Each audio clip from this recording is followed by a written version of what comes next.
Spoiler warning, this video contains spoilers for the Chainsaw Man manga.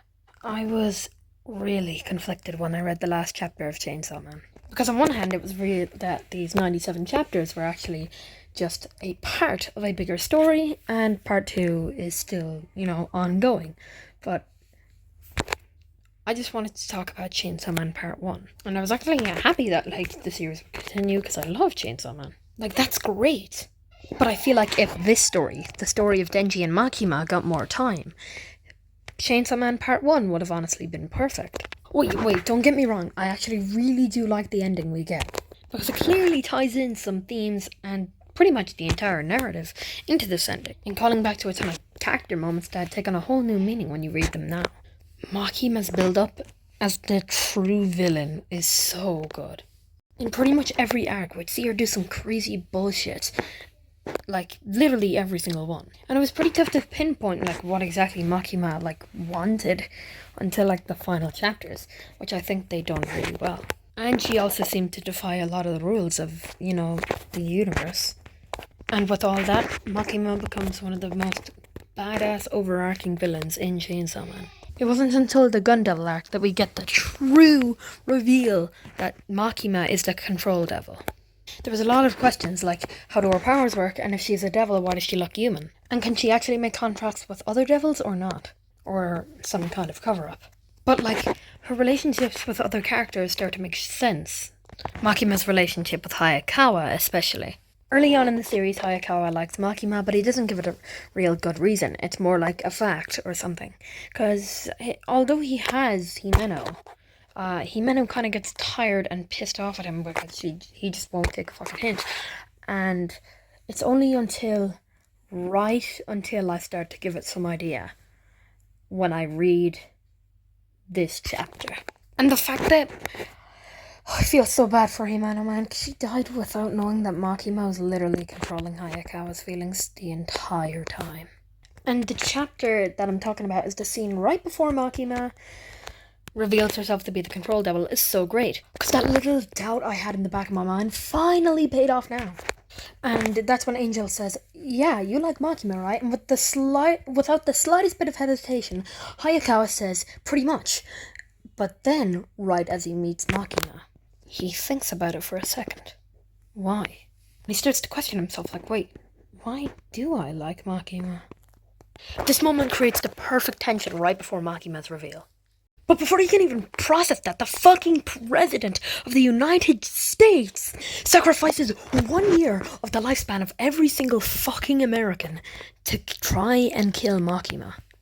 To summon the Gun Devil as well. How fucking sick is that? And just when you're expecting some catastrophic battle, we find out that the Gun Devil was mortally wounded but was able to survive by taking over a dead body.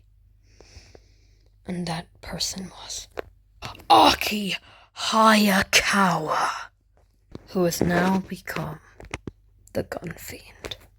Just seeing Hayakawa like that is such a tragic moment, because we don't even get the chance to process the fact that this freaking character that we've spent pretty much the entire story from chapter 2 and on with is dead.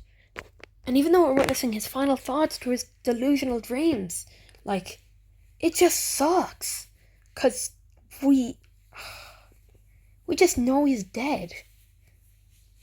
And there's no going back. And we watched him go from this hateful, single-minded person to someone who's just so tired of seeing his loved ones die that he's willing to throw his own life away to protect them. And it's at this point where Denji begins his downward spiral, as he's forced to kill his friend for the sake of saving the world. There's this unnerving stillness for the rest of the chapters. And I swear to God, if you put 100 men versus the panel where Denji says, I killed Aki, and Denji and Power seem to be fine until Denji really starts to process it and really starts to give it a thought. And we realize that Denji just isn't able to cope. He is in so much pain that he'd rather just give up his free will than actually have to make decisions for himself anymore. At the beginning of the story, Denji barking and acting like Makima's dog was played off as a joke, but now, when he legitimately asks to be her dog just so he doesn't have to think for himself, is unbelievably tragic. And seeing Denji degrade himself like that is just downright depressing.